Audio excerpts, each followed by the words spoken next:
Morning students, very good morning. Vinayak school में आप सभी का हार्दिक स्वागत है। मैं रविकांत शर्मा एक बार फिर से आप सभी के सामने उपस्थित हूँ और अपन बात कर रहे थे स्टूडेंट 10th क्लास का जो अपना जो चैप्टर था भोली नाम का, उसको अपन पढ़ रहे थे। उसके अपन ने 2 वीडियो देख लिए थे, तो आज अपन उस चैप्टर को कंप्लीट करने वाले हैं स्टूडेंट्स। तो देखिए अपन आगे पढ़ते हैं। अपन ने इसमें भोली के बारे में पढ़ा था और अपने जो लास्ट वीडियो था स्टूडेंट्स, उसमें अपन ने देखा था कि जो भोली है वो पढ़ लिख गई है, कई साल गुजर गए हैं, गांव कस्बे में बदल गया है और बाकी कई चेंजेस आ गए थे गांव में। और फिर देखा था अपन ने कि जो भोली के जो फादर है वो उनकी जो वाइफ थी भोली की मदर, उनसे कह रहे थे कि shall I accept the proposal of Vishambharnath, Vishambharnath का प्रपोजल स्वीकार कर लूँ क्या। तब उसकी मदर कह रही थी कि हाँ कर लो। भोली क्या है, एक लड़की है जो ऐसा रिश्ता उसको मिला है जिनके पास खुद का घर है, बैंक में भी पैसे जमा है और सबसे बड़ी बात कि वो दहेज की मांग भी नहीं कर रहे हैं। तो इतनी बातें हो गई थी स्टूडेंट्स। अब देखते हैं अपन आगे। That's right. तो भोली के पिता कह रहे हैं कि हाँ ये बात तो तुम सही कह रही हो भोली की मदर से, but he is not so young, लेकिन वो इतना जवान नहीं है, मतलब उसकी जो एज है वो ज़्यादा हाई है, ज़्यादा बड़ी है। यू नो तुम जानती हो, ऑलमोस्ट द सेम एज, उसकी सेम एज है एज आई एम, जितनी मेरी है। इसका मतलब विशंबरनाथ की एज कितनी है, जितनी भोली के फादर की है। And he also limbs, limbs का मतलब लंगड़ाना, और वह लंगड़ाता भी है। मोर ओवर, और इससे भी अधिक, the children from his first wife are quite grown up, उसकी जो पहली पत्नी थी उसके जो बच्चे हैं वो भी अब बड़े हो गए हैं। इसका मतलब विशंबरनाथ ऑलरेडी क्या था भाई, शादीशुदा था, मतलब उसकी जो वाइफ थी उनकी डेथ हो गई थी, उनके जो पहली पत्नी के जो बच्चे हैं वो भी अभी है, वो भी बड़े हो गए। तो ये सारी बातें भोली के जो फादर है भोली की मदर को बता रहे हैं। सो व्हाट, तो क्या, डज इट मैटर, इसमें कौन सी बड़ी बात है ये। हिज वाइफ रिप्लाइड, उसकी पत्नी ने कहा, भोली की पत्नी ने, सॉरी रामलाल की पत्नी ने भोली की माँ ने, 45 और 50, 45 और 50, it is no great age for a man, मतलब एक मैन, एक मेल के लिए 45 और 50 कोई बड़ी बात नहीं है। वी आर लकी, हम तो भाग्यशाली है, that he is from another village, कि वो किसी दूसरे गांव का है। And does not know about her pock marks, और वो जो भोली के जो चेचक के धब्बे हैं ना उनके बारे में नहीं जानता है। And her lack of sense, और उसमें जो समझ की कमी है उसके बारे में भी वो नहीं जानता है। If we don't accept this proposal, अगर हम इस प्रस्ताव को स्वीकार नहीं करते हैं तो सी में रिमेन अनमेरिड और हर लाइफ, तो भोली पूरी जिंदगी भर क्या रह जाएगी, अनमेरिड, मतलब इसकी शादी नहीं हो पाएगी। क्योंकि क्या है भाई, वो उसके चेहरे पर चेचक के धब्बे हैं पूरे शरीर पर, और लेक ऑफ सेंस है, समझने की भी उसमें कमी है। इसलिए वो क्या कह रही है कि वो तो दूसरे गांव का है, इसलिए उसको ये चीजें पता नहीं है, तो हमको ये स्वीकार कर लेना चाहिए। यस, हाँ, रामलाल कह रहा है कि हाँ, बट आई वंडर व्हाट भोली विल से, लेकिन मुझे इस बात का आश्चर्य है, मैं इस बात पर सोच रहा हूँ कि भोली क्या कहेगी। What will that witless one से, उसकी मदर क्या कह रही है, विटलेस होता है बुद्धिहीन बेवकूफ, वो बुद्धिहीन बेवकूफ क्या कहेगी, बुद्धू। शी इज लाइक ए डम काऊ, वो तो एक गूंगी गाय की तरह है। You may be you are right muttered Ramlal, Ramlal muttered का मतलब बड़बड़ाना, रामलाल बड़बड़ाया धीरे से, हाँ हो सकता है कि तुम सही कह रही हो। अब क्या करेंगे भाई वो रामलाल और उसकी जो पत्नी है विशंबरनाथ के प्रपोजल को एक्सेप्ट कर लेंगे। In the other corner of the courtyard, आंगन के एक दूसरे कोने में, भोली ले अवेक ऑन हर कोट, ले का मतलब लेटी हुई थी, अवेक का मतलब जगी हुई थी अभी भी, कोट अपनी चारपाई पर, listening to her parents whispered conversation, और उसके जो मम्मी पापा जो कन्वर्सेशन कर रहे थे, धीरे धीरे एक दूसरे से कानाफूसी कर रहे थे, वो सारी चीजें भोली सुन रही थी। Vishambharnath was a well to do grocer, grocer होता है व्यापारी, मतलब विशंबरनाथ क्या था भाई, एक अच्छा खासा व्यापारी था, पैसे वाला था। He came with a big party of friends and relations with him for the wedding. अब क्या हुआ भाई, शादी के लिए वो अपने साथ एक बड़ी पार्टी लाया, दोस्तों की और रिश्तेदारों की, क्योंकि विशंबरनाथ क्या था भाई, पैसे वाला था, तो शादी के लिए आ गया। मतलब कहने का मतलब ये है कि बारात आ रही है। A brass band playing a popular tune from an Indian film headed the procession, brass band मतलब पीतल का बैंड है प्लेइंग ए पॉपुलर ट्यून, जो एक पॉपुलर ट्यून बजा रहा था, किसकी, इंडियन फिल्म मतलब भारतीय फिल्म की किसी गाने की। हेडेड द प्रोसेसन, प्रोसेसन का मतलब है यहाँ पे बारात, मतलब जुलूस जो निकल रहा था बारात का, उसके आगे आगे बैंड चल रहा था, बजला जा रहा था, इंडियन फिल्म की कोई गाना बजा रहा था। With the bridegroom riding A decorated horse, और जो दूल्हा था वो किस पर सवारी करके आ रहा था, एक सजे हुए घोड़े पर। तो रामलाल वाज ओवरजॉयड, रामलाल बहुत ज्यादा क्या था, खुश था। टू सी, ये देखकर such pomp and splendour, pomp and splendour का मतलब है यहाँ पे स्टूडेंट शान और शौकत, तड़क भड़क, मतलब रामलाल के घर पे तड़क भड़क से शान शौकत से बारात आ रही थी, इसलिए वो बहुत ज्यादा क्या था, ओवरजॉय था। ही हैड नेवर ड्रीम्ड, उसने कभी सपने में भी नहीं सोचा था, दैट इज फोर्थ डॉटर, इसकी जो चौथे नंबर की बेटी है भोली, would have such A grand wedding, उसकी इतनी शानदार तरीके से शादी होगी। भोलीज एल्डर सिस्टर्स, और भोली की जो बड़ी बहनें थी, who had come from the occasion, जो उस ओकेजन पर आई थी, भाई भोली की बड़ी बहनें शादी में तो आएगी, छोटी बहन की शादी में, तो वो भी उस ओकेजन पर आई हुई थी। और पर envious of her luck, envious का मतलब ईर्ष्या करना, जलना, वो उसके भाग्य पर जल रही थी, जबकि क्या है उसकी रियल सिस्टर्स है, फिर भी उसके भाग्य पर जल रही थी कि देखो कि इसकी शादी कितनी शानदार तरीके से हो रही है। When the auspicious moment came, the priest said, जैसे ही शुभ समय आया, और शादी में शुभ समय होता है भी फेरों का, जैसे ही शुभ समय आया, पुजारी ने कहा ब्रिंग द ब्राइड, दुल्हन को लाओ। होली, दुल्हन कौन भाई, होली, क्लेड, क्लेड का मतलब पहने हुए, in red silken bridal dress, मतलब लाल रेशमी दुल्हन की ड्रेस पहने हुए थी। वाज लेड, लेड का मतलब लाया जाना, उसको लाया गया। टू द ब्राइड प्लेस, मतलब दुल्हन के स्थान पर। Near the sacred fire, sacred का मतलब पवित्र, पवित्र अग्नि के पास दुल्हन के स्थान पर भोली को लाया गया। गार्लैंड द ब्राइड, गार्लैंड का मतलब है माला पहनाना, दुल्हन को माला पहना हो। One of his friends prompted Vishambharnath, मतलब विशंबरनाथ के जो दोस्त बैठे हुए थे उनमें से एक ने विशंबरनाथ को याद दिलाया, उकसाया उसको कि दुल्हन को माला पहनाओ। The bridegroom lifted the garland of yellow marigolds, तो येलो मैरीगोल्ड्स फ्लावर गुलमोहर के जो फूल थे उनकी माला दूल्हे ने उठाई।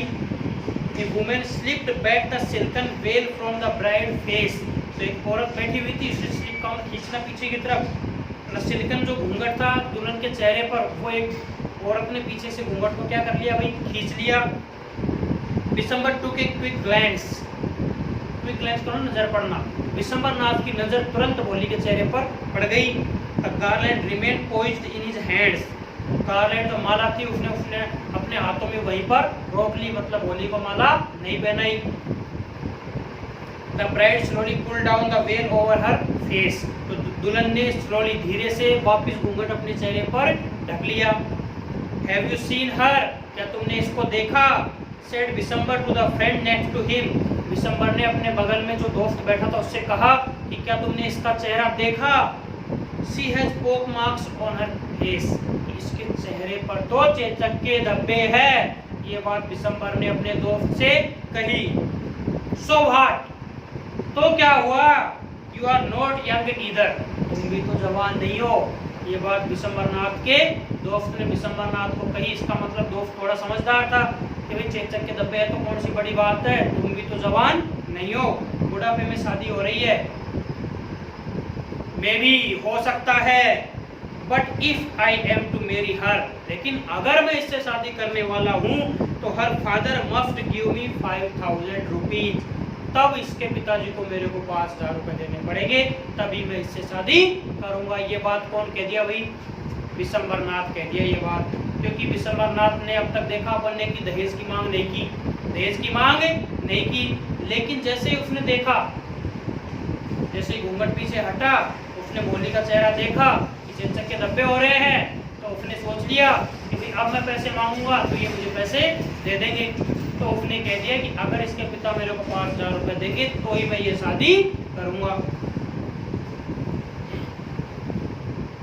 रामलाल वेंट, रामलाल गया, and placed his turban, place का मतलब रखना, टर्बन का मतलब पगड़ी जो पहनते हैं लोग, हिज ऑनर उनका सम्मान, और गांव में बड़े बड़े लोगों की सम्मान माना जाता है उस पगड़ी को। एट विशंबर फीट, विशंबर के पैरों में।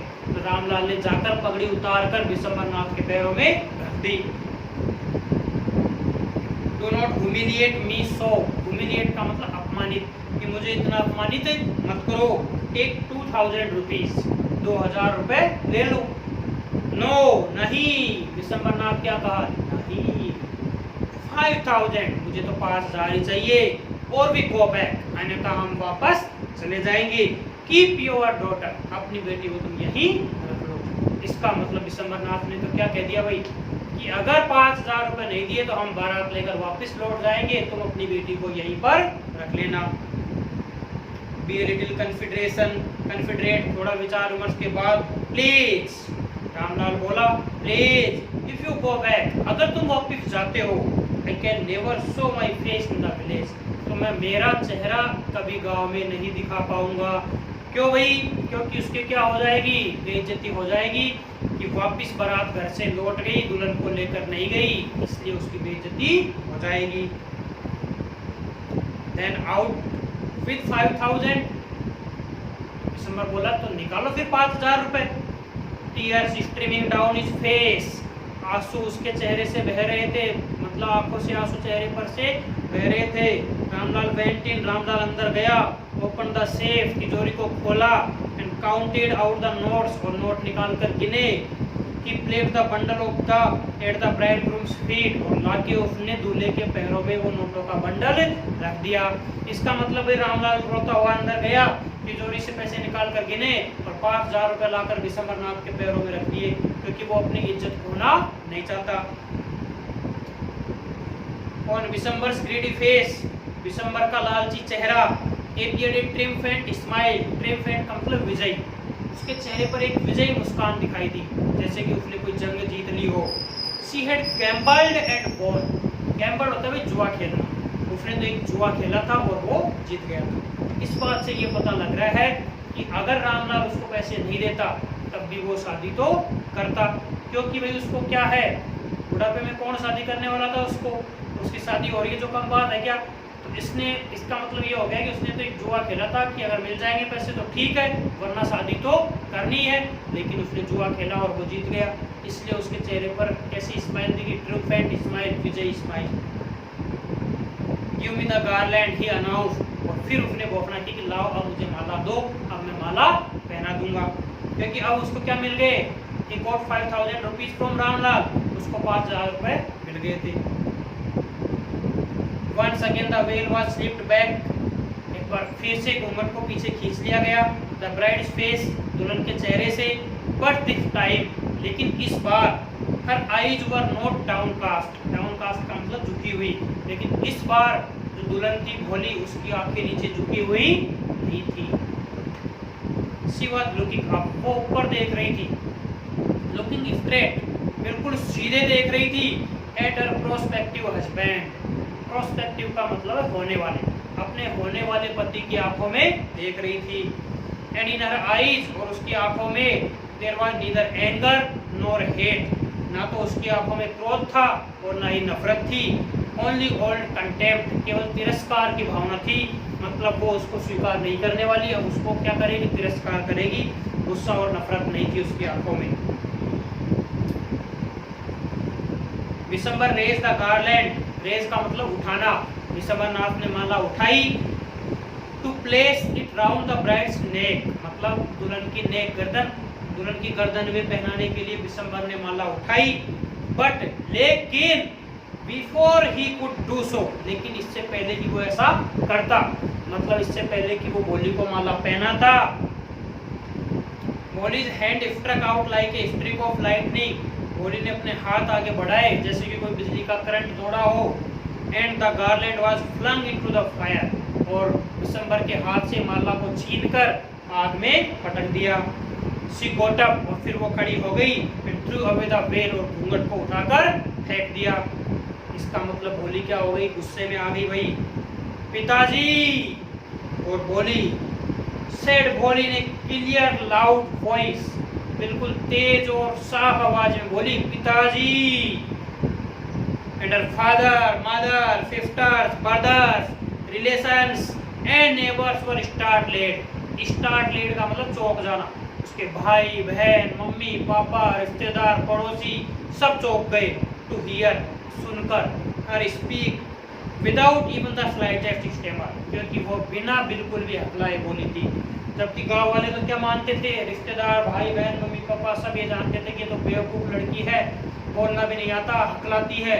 लेकिन इस बार वो क्लियर लाउड वॉइस में बोली है पिताजी, तो सारे के सारे लोग चौंक गए कि ये बिना हकलाए कैसे बोल गई। पिताजी टेक बैक योर मनी, कि तुम्हारे जो पैसे हैं ना उनको वापस दे लो। I am not going to marry this man, मैं इस व्यक्ति से शादी नहीं कर रही हूँ, मतलब मैं इस व्यक्ति से शादी नहीं करूंगी, तुम अपने पैसे वापस ले लो पिताजी। ये बात कौन बोला, रामलाल बोला या भोली बोली? भोली, क्योंकि शादी तो वही भोली की थी। रामलाल वाज थंडरस्ट्रक, रामलाल तो बिल्कुल जड़वत हो गए, जैसे कि कोई बिजली का करंट, बिजली गिर गई हो उसके ऊपर। The guests began to whisper, और जो मेहमान आए हुए थे उन्होंने एक दूसरे की कानाफूसी मतलब कानों में बोलना शुरू कर दिया। सो सेमलेस, कि कितनी बेशरम लड़की है। सो अगली एंड सो सेमलेस, इतनी बदसूरत और इतनी बेशरम लड़की है। बोली आर यू क्रेजी, क्या तुम पागल हो गई हो? साउटेड रामलाल, रामलाल चिल्लाया। You want to disgrace your family, तुम अपने परिवार को डिसग्रेस करना चाहती हो, मतलब लज्जित करना चाहती हो। Have some regard for our izzat, regard का मतलब परवाह, क्या तुम्हें हमारी इज्जत की कोई परवाह नहीं है? अब भोली बोलेगी for the sake of your izzat, सेकंड लिए कि पिताजी तुम्हारी इज्जत के लिए ही तो I was willing to marry his this lame old man, मैं इस लंगड़े और बूढ़े व्यक्ति से शादी करने के लिए तैयार हो गई थी। But I will not have such a mean greedy and contemptible coward as my husband, लेकिन मैं ऐसा दुष्ट, ऐसा मतलबी, ऐसा ग्रेडी लालची और ऐसा तिरस्कारपूर्ण डरपोक व्यक्ति अपने हस्बैंड के रूप में स्वीकार नहीं करूंगी। आई will not, I will not, I will not, मैं नहीं करूंगी, नहीं करूंगी, नहीं करूंगी। इसका मतलब है भोली, आप लोगों ने देखा कि जब उसके मदर एंड फादर, उसके पेरेंट्स जब बात कर रहे थे विशंबर नाथ के बारे में, तो उसने भोली ने सारी बातें सुन ली थी कि बूढ़ा व्यक्ति है, लंगड़ा है, बच्चे भी है, लेकिन फिर भी वो अपने पेरेंट्स की इज्जत के लिए शादी करने के लिए तैयार थी। लेकिन विशंबर नाथ ने वहाँ आकर अपना जो बिहेवियर था वो शो कर दिया, लालची दिखा दिया अपना, मतलब अपना कैरेक्टर लेस, अपना जो कैरेक्टर था उसको वहाँ दिखाया, तो भोली ने फिर मना कर दिया। What is shameless girl, कितनी बेशरम लड़की है। We all thought, हम सब सोचते थे, she was a harmless dumb cow, कि ये तो एक कैसी लड़की है, एक गूंगी गाय की तरह है जो किसी से कुछ नहीं कर सकती, ये तो कुछ समझती ही नहीं है। भोली टर्न, भोली घूमी वायलेंटली, उग्रता से ऑन द ओल्ड वुमन, उस बूढ़ी औरत की तरफ जिसने ये बात कही थी कि कितनी बेशरम लड़की है, और बोली yes aunty, you are right, तुम सही कह रही हो। यू ऑल थॉट, तुम सब सोचते थे, आई वॉज ए डम ड्राइवर काउ, कि मैं एक गूंगी गाय हूँ जिसको तुम कैसे भी ड्राइव कर सकते हो, कैसे भी चला सकते हो, जो कहोगे वही मैं कर लूंगी। दैट्स वाई, इसीलिए यू वांटेड, तुम चाहते थे, टू हैंड मी, मेरा हाथ देना, over to this heartless creature, इस ऐसे प्राणी को, ऐसे व्यक्ति को तुम मेरा हाथ सौंपना चाहते हो जो हार्टलेस है, जिसके मतलब हार्ट में कोई दया भाव नहीं है। बट लेकिन नाउ डम काउ, लेकिन अब ये गूंगी गाय, द स्टैमरिंग फूल, हकलाने वाली मूर्ख, इज स्पीकिंग, बोल रही है। Do you want to hear more, क्या तुम और सुनना चाहती हो? निकालो दो चार गालियां। विशंबर नाथ द ग्रोसर, विशंबर नाथ जो व्यापारी था, started to go back with his party, उसने अपनी जो बारात की जो पार्टी थी उसके साथ वापस जाना शुरू कर दिया। द कंफ्यूज्ड बैंड्समैन, बैंड वाले कंफ्यूज थॉट, उन्होंने सोचा कि this was the end of the ceremony, कि भाई शादी समारोह का अंत हो गया। बैंड वालों को क्या पता कि अंदर क्या हुआ, वो तो बेचारे बाहर बैठे थे। उन्होंने सोचा कि शादी का अंत हो गया। And struck up a closing song, और उन्होंने विदाई सॉन्ग बजाना शुरू कर दिया। Ramlal stood rooted on the ground, Ramlal बेचारा अभी भी ग्राउंड पर जड़वत खड़ा हुआ था, क्योंकि उसकी तो इज्जत चली गई थी। Is head bowed low, bowed का मतलब झुका हुआ, उसका सिर अभी भी शर्म से नीचे झुका हुआ। With the weight of grief and Shem, दुख से और शर्म से झुका हुआ। The flames of the sacred fire slowly died down. Flame का मतलब ज्वाला, जो पवित्र अग्नि की जो ज्वालाएं थी, अग्नि जो जल रही थी उसकी जो ज्वालाएं थी वो भी डाइड होगी, मतलब डेड मरना होता है वैसे, लेकिन आग बुझना हो गया यहाँ पे, आग मरेगी थोड़ी, मतलब जो आग की जो पवित्र अग्नि की जो ज्वाला थी वो भी धीरे धीरे बुझ गई। एवरीवन वाज गॉन, प्रत्येक व्यक्ति चला गया था। रामलाल टर्न टू भोली एंड सेड, रामलाल भोली की तरफ घुमा और कहा, बट व्हाट अबाउट यू, लेकिन अब तुम्हारे बारे में क्या करे, no one will ever marry you now, अब तुमसे जिंदगी में कभी कोई शादी नहीं करेगा। What shall we do with you, अब हम तुम्हारा क्या करेंगे, कोई तुमसे शादी तो नहीं करेगा। And Sulekha said in a voice, अब वापिस से उसका नाम सुलेखा आ गया। क्यों? क्योंकि अब वो बेवकूफ नहीं रही, अब वो ढकलाती भी नहीं है, इसलिए भोली नाम ना दे के उसका नाम क्या दे दिया, सुलेखा। सुलेखा ने कहा, दैट वाज काम एंड स्टडी, जिस आवाज में उसने कहा वो बिल्कुल शांत और नियमित थी, मतलब वो अटकी नहीं और शांत स्वभाव से बोली, डोंट यू वरी पिताजी, तुम चिंता मत करो पिताजी, इन योर ओल्ड एज, जैसे तुम बूढ़े होगे, आई विल सर्व यू, मैं तुम्हारी सेवा करूंगी, एंड मदर और मम्मी की भी, and I will teach in the same school, और मैं उसी सेम स्कूल में पढ़ा लूंगी, where I learn so much, जहां मैंने इतना कुछ सीखा है। Is not that right ma'am, क्या मैं सही नहीं कह रही हूँ क्या मैडम? इसका मतलब उसकी जो पढ़ाई हुई जो मैडम थी जिसने उसको सिखाया था वो भी वहीं पर प्रेजेंट थी। The teacher had all along stood in A corner, जो उसकी टीचर थी वो एक कोने में खड़ी हुई थी, वाचिंग द ड्रामा, और इस पूरे ड्रामे को देख रही थी। यस, टीचर बोली, हाँ बोली, ऑफ कोर्स, वास्तव में, सी रिप्लाइड, टीचर ने जवाब दिया कि हाँ तुम बिल्कुल सही कह रही हो, बोली। And in her smiling eyes, और उसकी आंखों से स्माइल प्रकट हो रही, खुश हो रही है वो, the light of a deep satisfaction, और ऐसा दिख रहा है जैसे वो बहुत ज्यादा संतुष्ट है। एंड एन आर्टिस्ट फील, जैसा एक कलाकार महसूस करता है, when contemplating the completion of her masterpiece, masterpiece होती है सबसे अच्छी पेंटिंग, मतलब कलाकार 100 पेंटिंग बना दी मान लो, लेकिन मास्टरपीस केवल एक होगी जो सबसे सर्वश्रेष्ठ होगी। तो जैसे कलाकार अपनी सर्वश्रेष्ठ पेंटिंग को पूरी होने के बाद संतुष्ट महसूस करता है, वैसे वो टीचर भोली की इन बातों से संतुष्ट थी कि मैंने भोली जैसी डम काऊ को, गूंगी थी, हकलाती थी, पागल जिसको लोग कहते थे, समझ की कमी थी, उसको मैंने इतना लायक बना दिया कि आज वो इस मुकाम पर खड़ी है, इसलिए उसकी मैडम बहुत ज़्यादा संतुष्ट थी। तो ये स्टूडेंट्स अपना हुआ भोली वाला चैप्टर। इसमें चैप्टर में अपन ने क्या पढ़ा भाई, कि लड़कियों को भी बराबरी का अधिकार देना चाहिए, लेकिन उस गांव में क्या था भाई, लड़कियों को ये कहते थे कि अगर लड़कियों को हम स्कूल भेजेंगे तो उनसे शादी कौन करेगा। इसलिए फिर रामलाल की पत्नी ने कहा कि भोली को स्कूल भेज दो, वैसे भी उसकी शादी होने के चांस, तो little chance over getting married, उसकी शादी होने के चांस तो वैसे भी कम है।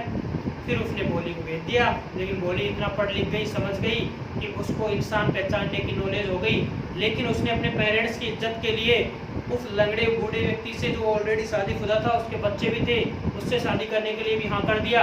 लेकिन विशंबरनाथ ने आखिरकार अपने औकात दिखाई दी, पैसे मांग लिए दहेज के, तो भोली ने फिर मना कर दिया अपने पिताजी से, पिताजी take your money, I will not going to marry him, मैं इससे शादी नहीं करने वाली हूँ, because he is mean greedy and contemptible man, क्योंकि दुष्ट व्यक्ति है, लालची व्यक्ति है, मतलबी व्यक्ति है। तो वही आखिर में जाके उसका नाम वापस सुलेखा हो गया, क्योंकि वो एक समझदार लड़की बन गई और अखलाना भी उसने बंद कर दिया। इस चैप्टर से अपने को यही सीखने को मिलता है कि कभी किसी व्यक्ति को मूर्ख नहीं समझना चाहिए, कभी भी किसी को अंडर एस्टिमेट नहीं करना चाहिए, अपने से कम नहीं मानना चाहिए। भोली जैसी लड़की भी देख लो कैसी बन गई, बहुत ही अच्छी, ईमानदार, पढ़ी लिखी, एजुकेटेड बन गई, और उसको भी इंसानों की पहचान हो गई। तो ये था स्टूडेंट्स अपना 10th क्लास का सेकंड चैप्टर भोली, जो आज अपना कंप्लीट होता है। अब नेक्स्ट वीडियो में अपन नेक्स्ट टॉपिक के बारे में डिस्कस करेंगे। Thanks for watching this video. जय हिंद, जय भारत।